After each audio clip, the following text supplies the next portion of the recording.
Iran के IRGC के chief Ahmad Vahidi is dead. D E A D dead. और ये हुआ है बेसिकली इसराइल का जो भी पिछली बारी रिटेलिएशन आया था उसके अंदर इट सीम्स उनको ही हैज बीन एलिमिनेटेड। तो इससे पूरा जो गेम है इस ईरान का कैसे बदलता है और किस तरह से ये डील आगे जाएगी, आइए बात करते हैं आरएसएन सिंह सर से। सर जी नमस्कार, वेलकम टू द शो। आदि आपके दर्शकों को मेरा नमस्कार। देखिए क्या है कि हमारे यहाँ कुछ लोग ईरान के बिहाफ पे और ईरान के बिडिंग पे बहुत सारा डिसइंफॉर्मेशन चला रहे हैं। बाकी लोग करें तो कोई बात नहीं है, लेकिन हमारे कुछ सो कॉल्ड फौज के वेटरन्स वो जब ऐसी बातें करते हैं तो मुझे इस बात पर चिंता होती है कि instead of learning lessons from a war, आप एक एक टिपिकल, मतलब आप क्या कहें, आप अपने अपने ख्वाहिश को खबर बना रहे हैं।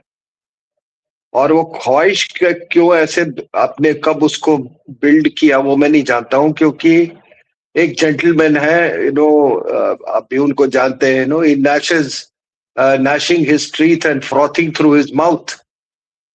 और वो ऐसे ऐसे एडजेक्टिव यूज करते हैं, क्या उखाड़ लिया, क्या फाड़ दिया, क्या ये एक मिलिट्री प्रोफेशनल की ये लैंग्वेज नहीं है। ये एक फ्रस्ट्रेटेड आदमी की लैंग्वेज है जो कि किसी का बिडिंग कर रहा है, कोई भी इसका ये कर रहा है। मैं आपके सामने बैठा हुआ हूं बिल्कुल इसको एनालाइज करने, जो फैक्ट्स है, और वही एक फैक्ट मैं आपको प्रस्तुत आपके सामने कर रहा हूं कि इनका जो आईआरजीसी का कमांडर है, जिस दिन से वो माशहर पर हमला हुआ है, जब इनका एंटायर पेट्रोकेमिकल कॉम्प्लेक्स बिल्कुल इनको उसको ध्वस्त किया गया, कर दिया गया, which was their actually their ballistic missile program।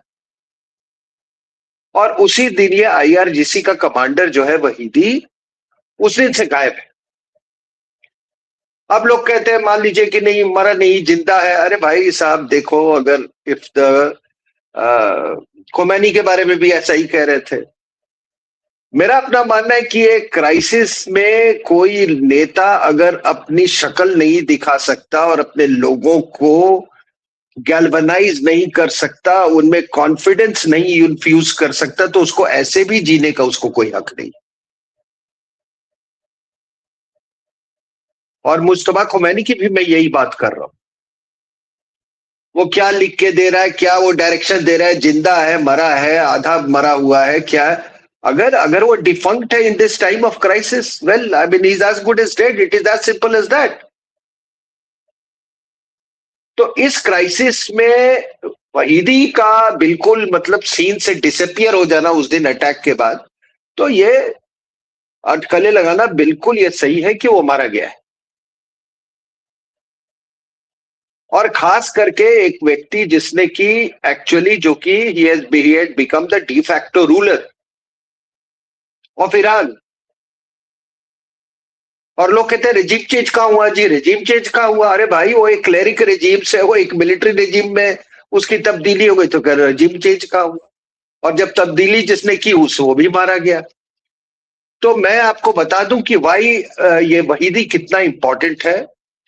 और कहीं पर जब अभी तो कुछ लोगों को कुछ भी नहीं मालूम है कि ईरान के अंदर में क्या हो रहा है। What are the dynamics, what are the leadership dynamics, what are the political dynamics within the country, and what are the demographic dynamics? कुछ नहीं मालूम। लेकिन हमारे यहाँ एक्सपर्ट्स लोग बने हुए हैं। तो आपको मैं बताता हूं कि वाई दिस, ये वहीदी का वाई इट इज सो, मतलब ये एक तरह का, मैं क्या कहूं, ये एक टेक्टोनिक एक डेवलपमेंट। वो इसलिए कि एक चीज बता दूं कि ये पूरा जो प्रॉक्सी नेटवर्क आप देखते हैं का, उसको बनाने में सोलोमानी और दूसरों के साथ, मतलब he was one of the pioneers. in establishing that entire proxy network. ठीक है सर। और उनका प्रॉक्सी नेटवर्क ईरान का ऐसा है कि आप उसके स्ट्रक्चर को डिसाइफर नहीं कर सकते। You just can't decipher the structure, it is very very नेबुलस। ठीक है ना। मैंने जैसा कहा कि इसमें सुलेमानी को तो पहले ही एलिमिनेट कर दिया गया था।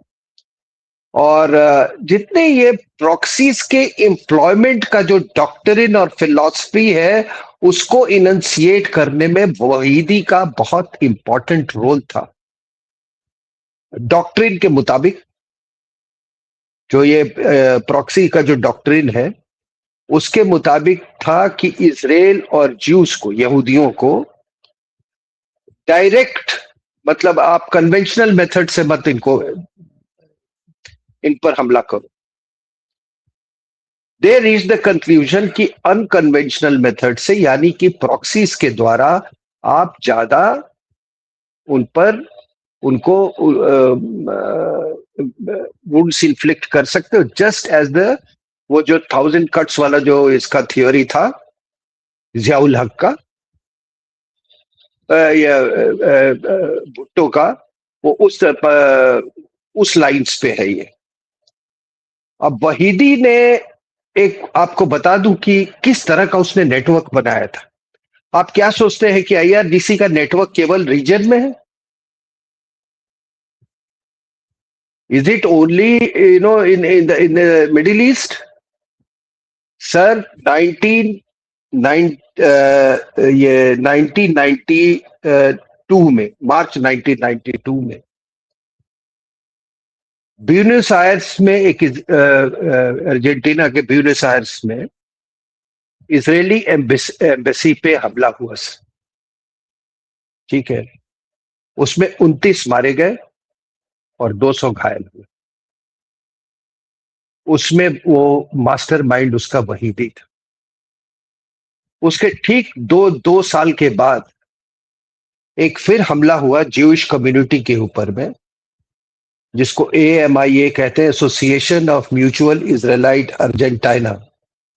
ये ज्यूइश कम्युनिटी एक सेंटर था जिस पर एक सुसाइड बॉम्बर, एक truck suicide bomber, truck laden with with explosives को लेके एक सुसाइड बॉम्बर ने उसको अटैक किया। उसमें 85 लोग मारे गए और 300 घायल हुए। बाद में जब जो अर्जेंटीना की जो इन्वेस्टिगेटिव एजेंसीज है उन्होंने उसका इन्वेस्टिगेशन किया and they attributed to Hezbollah, backed by Iran, in turn Wahidi. So look, you know what Wahidi demonstrated कि उसके प्रॉक्सीज जो है वो ग्लोब में कहां तक ऑपरेट कर सकते हैं। और उस दिन मैंने आपसे वो रशिया के बारे में बात किया था कि पुतिन को जब वो 21 मिनट टॉक हुआ है तो पुतिन को ये जो आपके यूरोप का यूरोपियन यूनियन और बाकी जिसमें ये सऊदी अरेबिया और ये सब भी थे उस पूरे 21 मिनट के टॉक में वॉशिंगटन में, इसको बताया गया था पुतिन को कि how IRGC is hand in gloves with some of the opposition groups in Russia and its terrorist links with Chechens. और मैंने आपको उस दिन बोला था कि उसके बाद से ही Russia has changed its stance towards Iran. It does not count on it anymore because Iran as it is doesn't count anymore. ठीक है। To balance the USA in the Middle East, it doesn't count. But one of the reasons was this IRGC, you know, having linkages with the terrorist organization and opposition groups in Russia. तो जब ये sir ये Argentina में 94 में ये Buenos Aires में जब ये हमला हुआ तो वहीदी के खिलाफ इंटरपोल का नोटिस जारी हुआ।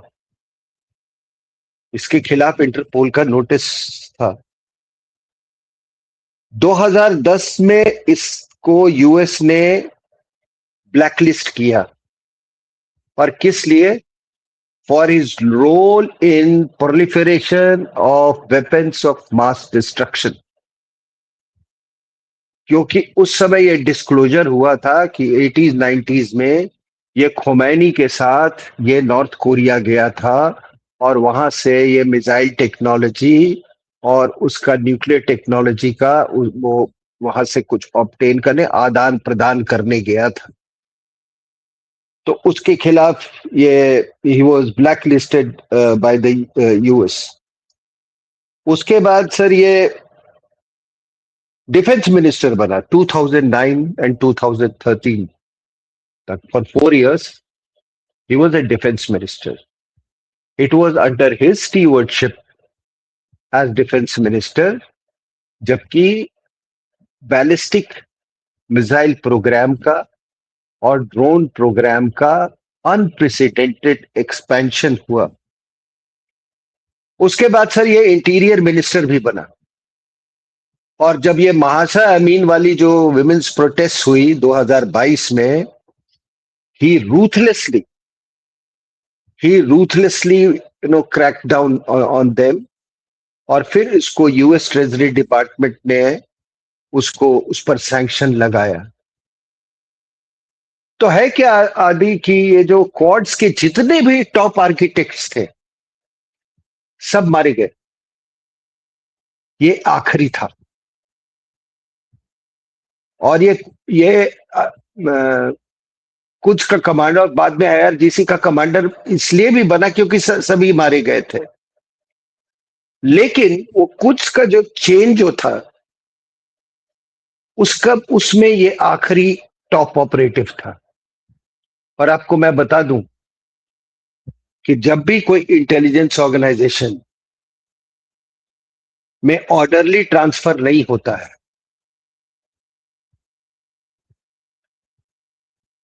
the entire network suffers, it might even get unraveled। आपको तो मालूम है ना कि एक प्राइम मिनिस्टर ने जब हमारे यहाँ एक एक्सटर्नल एजेंसी को, इंटेलिजेंस एजेंसी को, जब when he asked to not only go slow but to cease activities as far one neighbor is concerned, neighboring country is concerned, तो बस वो 2-3 साल के हाइटस, उससे भी कम में वो पूरा नेटवर्क जो है वो डिसलोकेट हो गया, वो डिसरप्ट हो गया था। तो यहां पर ये आखिरी आदमी था।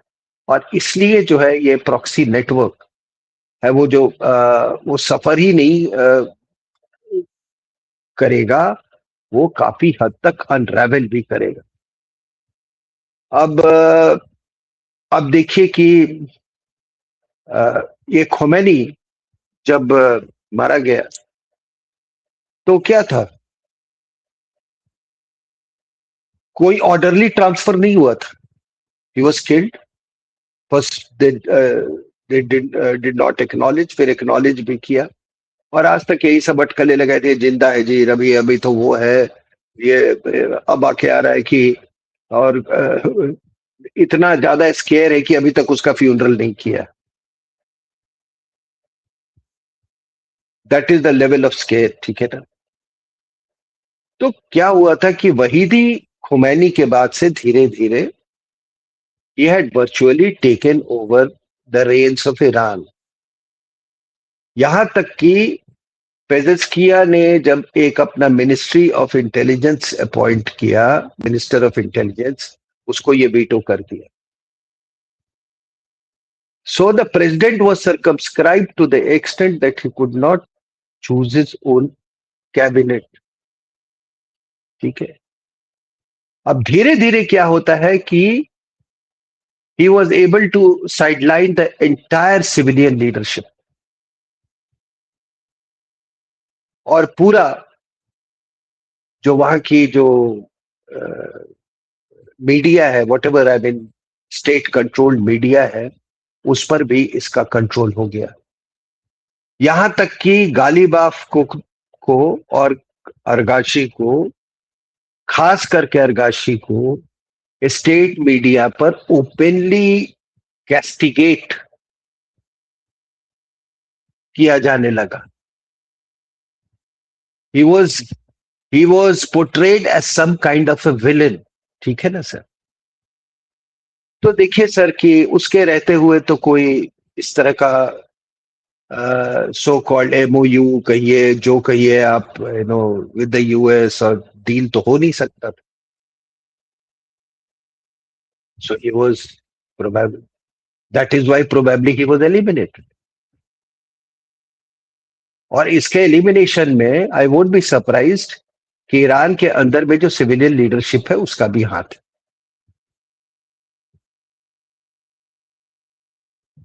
भाई जितने टॉप लीडरशिप डिकैपिटेट हुए हैं उसमें किसी न किसी का अंदर में तो किसी का हाथ है ना। और ये छोड़ दीजिए, लड़ाई के पहले सुलेमानी मारा गया, वो क्या था वो फखरीजाद, क्या नाम था, न्यूक्लियर साइंटिस्ट मारा गया, प्रेसिडेंट मारा गया। So that means there is a good chunk with in Iran which is totally, जो कि अंदर से हॉस्टाइल है।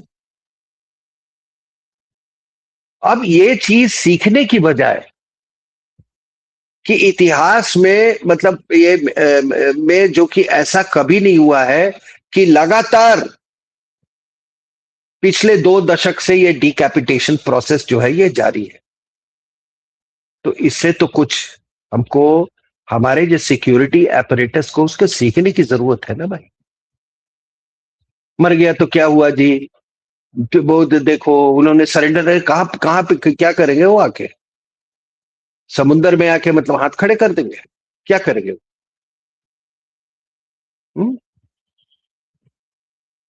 So this is something, I mean, this is something which will be, which is worth studying and contemplating and try to figure out as to what was the network that they had made in the adversary camp or the enemy camp. दूसरा क्या है sir कि तो ये जो था ये इसने एक क्लेरिक स्टेट को, वहीदी ने एक मिलिट्री स्टेट में कन्वर्ट कर दिया था under the costume of a theocracy. और फिर ये कहते हैं कि रेजिम चेंज नहीं हुआ था। अब सिविलियन लीडरशिप वो आ गई है, civilian leadership which is now calling the shots, or at least in deciding in matters of talks with US or whatever it is, at least अभी वो इसको लगता है कि now they have again re-established themselves. But the clerics are nowhere. At the apex of this entire regime were the clerics. Where are the clerics? और फिर आप कहते हो कि रेजिम चेंज नहीं हुआ है। अब मैं आपको बताता हूं कि दूसरी बात, थोड़ा सा ये जो पिछले दिनों कुछ घटना हुई है। संडे को जब ट्रंप ने कहा कि ऑयल विल फ्लो, उस समय तक तो कोई डॉक्यूमेंट नहीं साइन हुआ था ना सर। पूरी दुनिया को उसने कहा कि ऑयल विल फ्लो, और ये बोलना था। और ब्रेंट का जो दाम जो था क्रूड का, वो $113 से सीधे वो 80s पे आके वो गिर पड़ा। क्या ये केवल ट्रंप के ये अनाउंसमेंट से हुआ? मैं इसके बारे में भी चर्चा करूं। देखिए सर, जब ट्रंप ने कहा कि ऑयल विल फ्लो, तो ऑयल तो तभी फ्लो करेगा ना जब ब्लॉकेड हटेगा, और जब ब्लॉकेड हटेगा तभी होर्मुज से कुछ गुजरेगा, और होर्मुज से तभी कोई कुछ गुजरेगा जब तक कोई ईरान अंडरटेकिंग नहीं देता है कि मैं अब से कभी डिसरप्ट इसको करने की कोशिश नहीं करूंगा। तो पहले तो ब्लॉकेड है तो ईरान के लिए होर्मुज में भी ब्लॉकेड है, ठीक है। तो what the Americans did was कि उन्होंने ये दिखाया कि भैया देखो, तुम ब्लॉकेड, अगर हमारा ब्लॉकेड जारी रहा, you will choke to death, और तुम होर्मुज को डिसरप्ट करते रहो, बैठे रहो लेके, अमेरिका का कोई फर्क नहीं पड़ता है। For because it doesn't take a drop, not a drop of oil comes to US from Hormuz, but the blockade is causing an existential crisis to Iran. दूसरा, ये कोई 14 पॉइंट प्रोग्राम लेके आ रहा है कोई, अरे भैया वो कह रहा है हम एमओयू साइन किए, हमने एमओयू पर चर्चा की है। मेमोरेंडम ऑफ अंडरस्टैंडिंग और ट्रीटी में बहुत फर्क होता है। It is something like memorandum of understanding is just a handshake, while a treaty is a contract, ठीक है ना। A treaty is covered by the Vienna Convention, of 1969, or by the laws of treaties, and this is binding. MOU is not binding. दूसरा क्या है कि treaties का भी क्या है, क्या पुराना न्यूक्लियर डील इन्होंने अबेंडन नहीं कर दिया, पीओ को खत्म नहीं कर दिया, यूनिलैटरली एब्रोगेट नहीं कर दिया यूएस ने। सो टू दैट एक्सटेंट अब ट्रीटी का भी आप देख लीजिए क्या उसका सैंक्टिटी है। दूसरा कि ये देखिए, ये डॉक्यूमेंट जो है, ये तो ये किस डॉक्यूमेंट की बात कर रहे हैं, ठीक है। वो जो ईरानियन मीडिया जो वहां से अपना टाइम टू टाइम वो एग्जैजरेटेड, वो अपनी मतलब obviously they will save their face कि भैया हमने तो सरेंडर नहीं था, हमने तो ऐसी चाबी लगाई अमेरिकन की कि अमेरिकन तो बिल्कुल वो घुटने तरे आ गए। And Trump started jumping and he is continues to jump, ठीक है। वो तो बोलेगा ही, वो कौन कहेगा कि मैं पिट गया, हमको खाने को खाना नहीं है ब्लॉकेड के लिए, ऑयल का हम एक्सपोर्ट नहीं कर सकते जो कि हमारा लाइफ लाइन है, 550 मिलियन डॉलर्स हमारा डेली का लॉस है।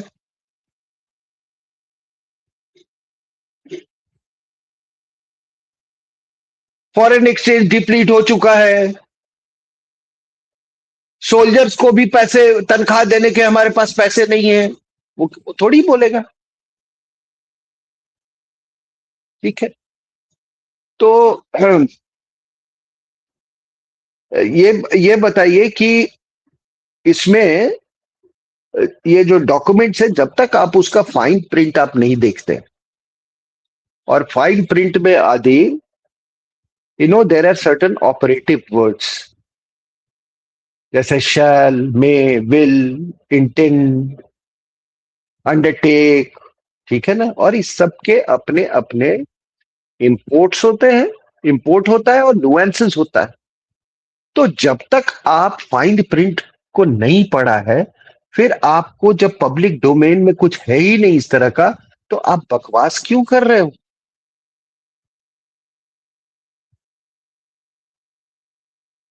चलो मैं कुछ एक पॉडकास्ट में आई कैन बी रिस्पॉन्सिबल, मैं वो कर सकता हूं, but what about television channels, editors बकवास कर रहे हैं।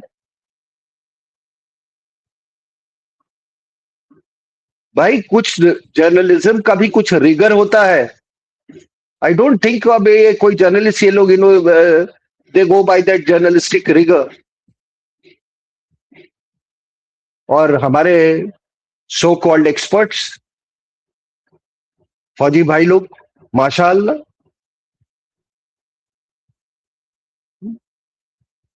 अब है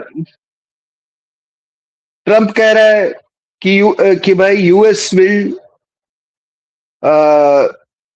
dismantle Iran's nuclear program and remove enriched uranium.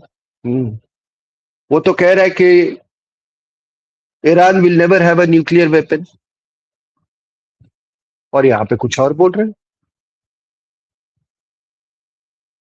You mean to से जो इतना सारा ऑपरेशंस हुआ है उसमें क्या मतलब उनका पूरा जो कैपेबिलिटी है वो पूरा का पूरा इंटैक्ट है? Nothing has happened to their nuclear programme.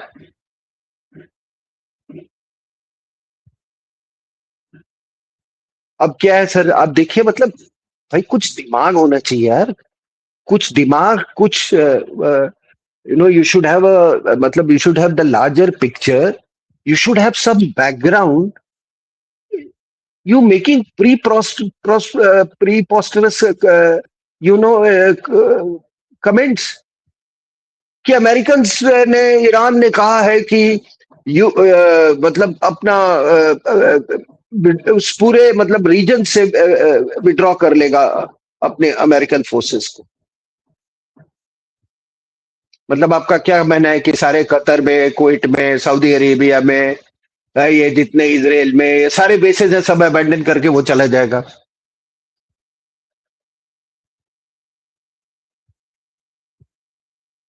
फिर वो कहते हैं कि रिकंस्ट्रक्शन पैकेज के लिए $300 बिलियन देगा। वो कह रहा है ऐसा मैंने कुछ नहीं किया है।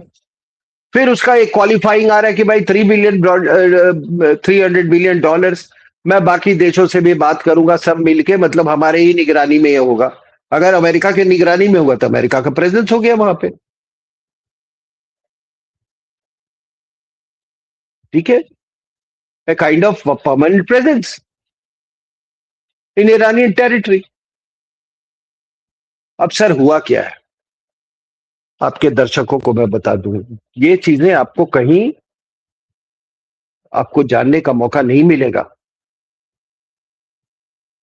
आपने देखा होगा कि पहले कोई भी प्रोवोकेशन होता था ईरान से होर्मुज में, तो जो प्राइस जो था, प्राइस रिस्पांस, वो स्पाइक होता था बिल्कुल।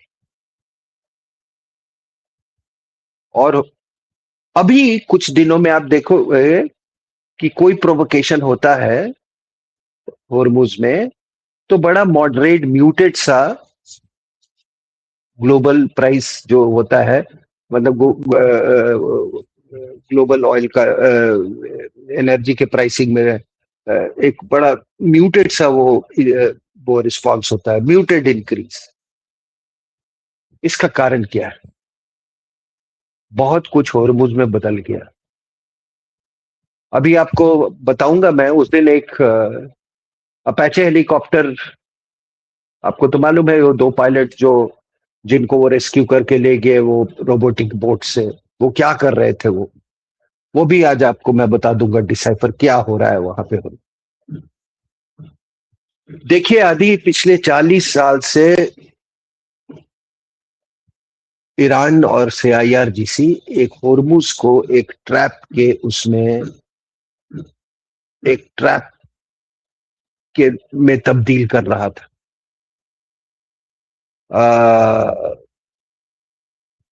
और वो जो ट्रैप जो था, मैंने जैसा कहा कि फाइनली अमेरिकन ने क्या किया कि उस ट्रैप पर ताला लगा दिया, ठीक है, और ताला लगा के चाबी जो है एक ऐसे उसको दे दी, मतलब ऐसे रूम को दे दी मतलब एक ऐसे रूम की चाबी दे दी जिसका कोई एग्जिट नहीं था। That was the blockade. चाबी रख ले अपने पास, कोई बात नहीं, लेकिन कमरे में ना कोई खिड़की है दरवाजा है, निकलेगा कहां से? ठीक है। तो ये क्या था कि ये जो होर्मुज जो वाटरवे है, अभी पिछले कुछ हफ्तों में इसका जो ज्योमेट्री जो है वही बदल दिया और ईरान को पावरलेस कर दिया होर्मुज में। कैसे पावरलेस किया है मैं आपको बता देता हूं। ईरान का पूरा जो कैलकुलेशन था वो ऐसे मतलब एसिमेट्रिकल वॉरफेयर पे था, एसिमेट्रिकल डॉक्ट्रिन पे था। और ये एसिमेट्रिकल डॉक्ट्रिन वो that was predicated on the coastal geography.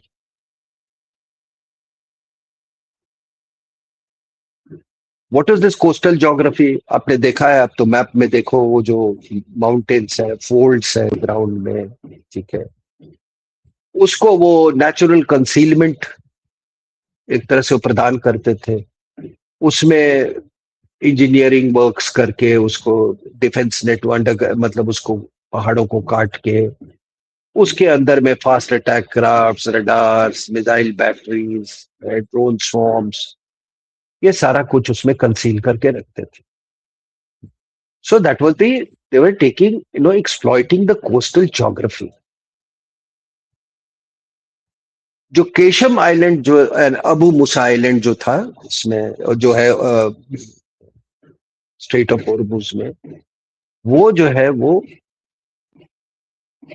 Operational IRGC का जो ऑपरेशनल रीच है पर्शियन गल्फ में, वो उसको एक्सटेंड करती थी। ठीक है। तो ये कहना गलत नहीं होगा कि जो पहला वेपन जो था, the basic weapon as far as Hormuz was concern, ठीक है ना, जो बेसिक ईरानियन वेपन था वो था ज्योग्राफी। ठीक है। और उस ज्योग्राफी को उन्होंने एक पूरा इंटीग्रेटेड वेपन सिस्टम्स और ये बना के उसको मतलब इस तरह से उसको इंटीग्रेशन किया that the effect that was finally produced was greater than the sum of its parts. ठीक है। कैसे था? The whole thing was design, जैसे मान लीजिए आपने you take out one battery, then two or three batteries will emerge to cover the same target. ठीक है।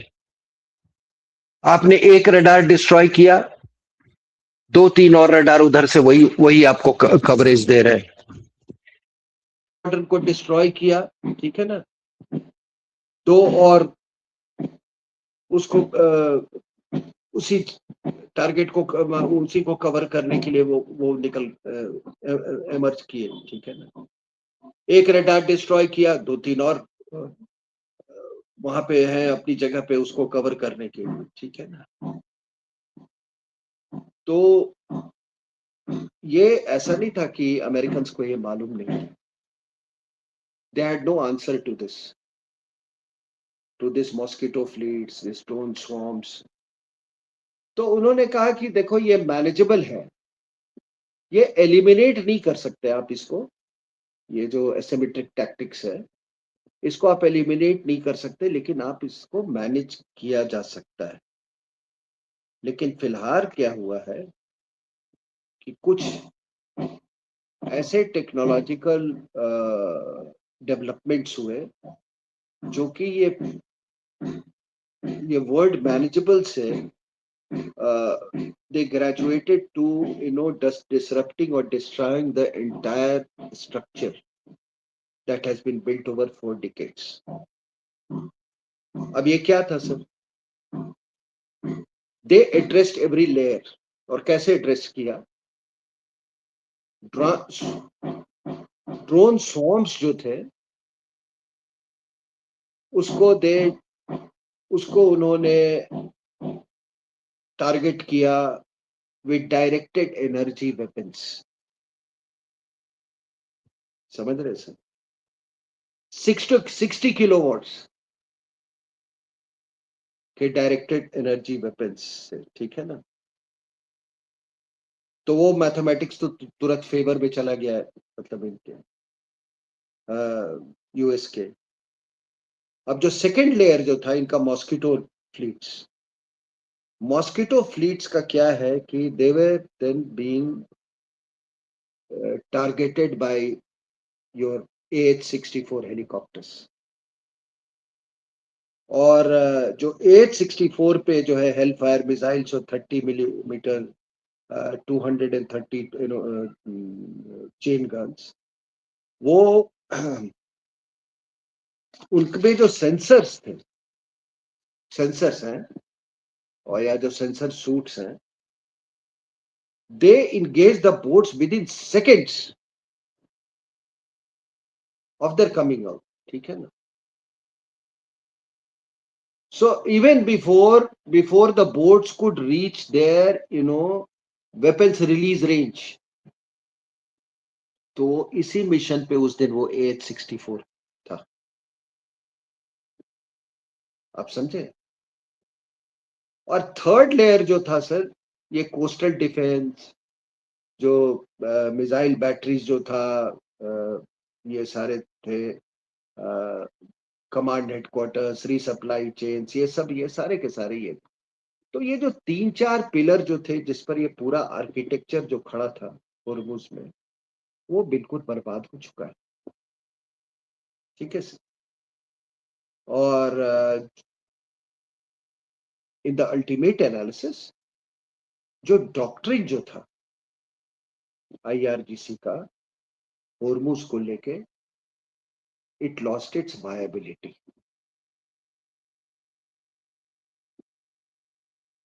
ये देखिए, ऐसा नहीं है कि मैं ये भी बता दूं कि इनका फोकस नहीं था, ये नहीं था number of drones destroyed, number of fast attack boats destroyed, number of missiles destroyed, ठीक है, उस पे नहीं था। लेकिन आप देखो ना, एक मिसाइल, अगर मिसाइल का रडार हटा दो तो क्या हो जाता है? वो कुछ नहीं है, इट्स डिफंक्ट, ठीक है ना? एक missile battery without radar integration is a tube pointed towards the sky. उसी तरह से एक fast attack craft without the dispatch coordination, आपने उसको ऑर्डर नहीं देंगे उसको किस तरह से जाना है, क्या टारगेट करना है, किस स्वॉर्म फ्लीट का हिस्सा बनना है, अगर उसको आपने अगर वही सिस्टम को टारगेट कर दिया, तो वो फिर then it is a boat with a weapon on it, just a boat with a weapon on it. This is what happened. तो मैं ये नहीं कह रहा हूं कि कि जो ये डिस्ट्रॉय किए हैं वो रिबिल्ड नहीं हो सकता है। ये बड़ा इंपॉर्टेंट पॉइंट मैं आपको कह रहा हूं। इट इज नॉट दैट कि मिसाइल डिस्ट्रॉय हो रिबिल्ड हो सकता है, सब कुछ रिबिल्ड हो सकता है, लेकिन not in the time frame that it matters. और आपको मैं बता रहा हूं कि टाइम फ्रेम क्या है। The blockade is costing Iran 550 million dollars every day. Financially, they are destroyed. ठीक है? कंपोनेंट्स जो ये आपके डिफेंस हार्डवेयर, जिसके मिसाइल्स और ये इसका जो मैंने जिक्र किया, इसके जो कंपोनेंट्स जो है वो सारे इंपोर्ट चैनल्स अभी बंद हो चुके हैं। जो मैन्युफैक्चरिंग इंफ्रास्ट्रक्चर है वो बिल्कुल मतलब वो बिल्कुल लिम्प कर रहा है, लिम्पिक ऑब्लिक डिस्ट्रॉयज। So this is not to say it still retains some harassing capability, but not to the extent that they can make, but at a much reduced scale. और ये जो हमारे यहाँ जो ये डिफेंस एनालिस्ट लोग, उनको बता दूं कि आपसे बेटर तो यार एनालिसिस वो करते हैं ये जो आपका ग्लोबल एनर्जी मार्केट जो है, उन्होंने ये पूरे इसको पहले पढ़ लिया, उसको एनालाइज कर लिया, और इसीलिए मैंने कहा कि अब वो रिस्पॉन्स, वो स्पाइक वाला रिस्पॉन्स नहीं होता है। नहीं तो वो उनको तो पहले घबरा जाना चाहिए था ना। ठीक है, लेकिन वो आपसे बेटर एनालिसिस करते हैं, क्योंकि उनके पैसे लगे हुए, उनके उनके लिए पैसे का सवाल है। ठीक है, तो उन्होंने ये पूरा जो जो मैंने बताया आपको, जो change of technology, directed energy weapons, ये वो करके, और इसमें एक और मैंने आपसे पहले भी आधी एक बात की थी, जब वो 3 डिस्ट्रॉयर पार किए थे, जब यूएस ने कहा था कि हम वी विल स्कॉट शिप्स, इन्होंने सब कुछ वो फायर किया था with all everything that they had, missiles with drones, with attack with fast attack boat, सब कुछ किया था, एक खरोंच नहीं आई थी। And that was the day when the global जो प्लेयर्स है, एनर्जी प्लेयर्स, दे सेड कि नहीं, अब जो है, अब ये threat is now very very manageable, और इसलिए डिस्पाइट ऑल द प्रोवोकेशंस, उसके बाद वो जो एक स्पाइक हुआ था ऑयल प्राइसेस में, वो स्पाइक फिर दोबारा देखने को नहीं मिला। ठीक है सर, अब मैं आखिरी में ये कहना चाहता हूं कि देखिए हुआ क्या है, बात इनके बीच ये हुई है कि माए बाप ये हटा लो, ब्लॉकेड हटा लो, नहीं तो हम मर जाएंगे। ब्लॉकेड हटा लिया, उन्होंने कहा ठीक है ब्लॉकेड हटा लो, तो मैं अनाउंस कर दूं कि हॉर्मुज इज ओपन, तो उन्होंने कहा हाँ आप अनाउंस कर दो हॉर्मुज, अब बदमाशी तो नहीं करोगे ना? नहीं। ठीक है, सो इवन बिफोर एक ही चीज पर वो बातचीत हुई है, और वो है ब्लॉकेड एंड हॉर्मुज। ठीक है, बाकी अपना फेस सेविंग के लिए कि भाई इन्होंने ये भी बोला है, वो भी ये भी बोला है, इसीलिए उन्होंने कहा कि पहले ये खोल दो, बाकी चीजों के बारे में बाद में बातचीत होती रहेगी, 60 दिन का पीरियड ये होगा। आई मीन अगर आप ईरान होते तो आप कैसे निगोशिएट करते?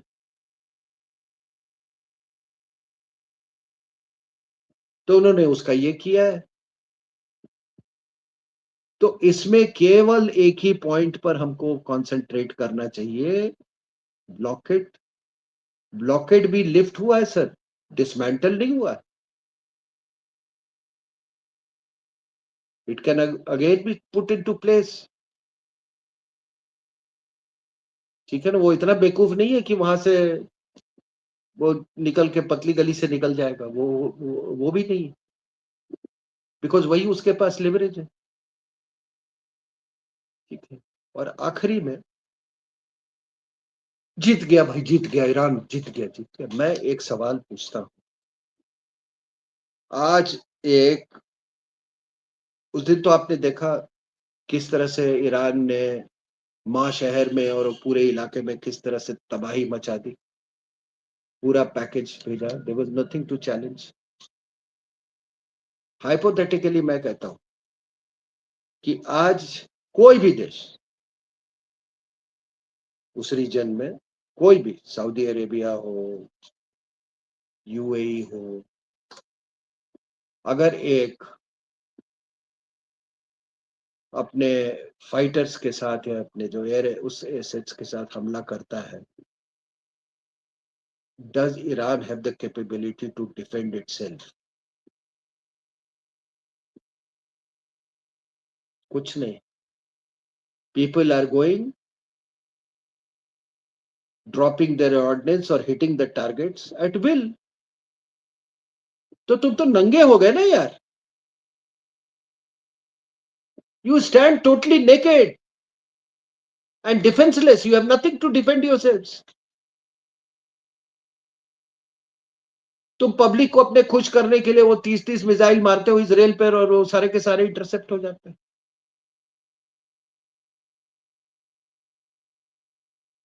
आप नंगे हो खड़े हुए।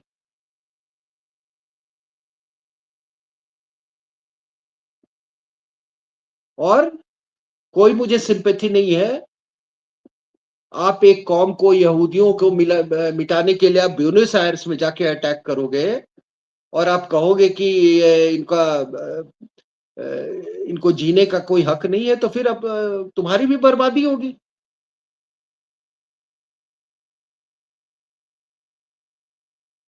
तो आपका निजात इसी में है कि make peace with Israel, because ये हमको नहीं भूलना चाहिए कि ये लड़ाई इजराइल और ईरान की है, क्योंकि सारा कुछ यहीं से शुरू हुआ है। आपका ये रेजिम का ये स्लोगन था कि इजराइल को डिस्ट्रॉय कर देंगे, तो डिस्ट्रॉय करेंगे तो जब ब्यूनस आयर्स पे आप जाके मरवा सकते हो इजरायलीज को और यहूदियों को, तो यहाँ क्यों, तो न्यूक्लियर वेपन क्यों नहीं बना सकते हो? And Israel is a part of the American security architecture in West Asia.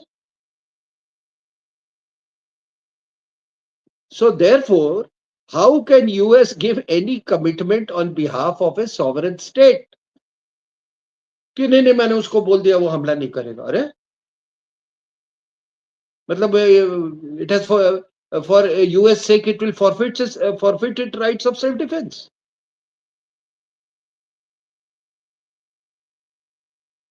क्या ये? So that is why आज एक ट्रम्प का एक बड़ा ये कमेंट है, कहता है कि even if Israel does not stop, I don't think there will be a problem in the deal. This is what is his latest. और आखिरी में let me stick my neck out. Hormuz खुलेगा और वहां से ऑयल फ्लो करेगा, because this is what the American blockade has done. So instead of instead of studying, assessing the nuances of economic warfare, और आप ये एक मैच्योर की तरह बात करते हो, I'm sorry to say, I pity this kind of defense analysts, and I pity what kind of thank God they are not no more steering the destiny of the Indian Armed Forces. I'll stop at this.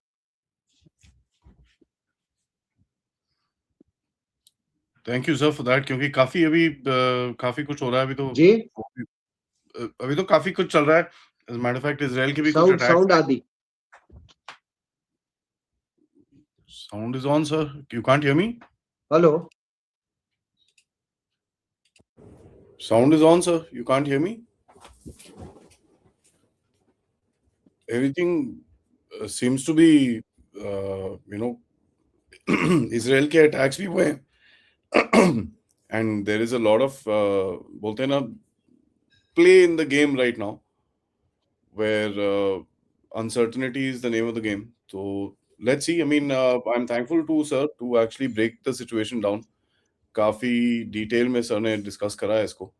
So because global order change हुआ है, the entire game is changing. So let's see how this game actually opens up. Sir has given us an insight as to what is happening right now. Thankful to sir.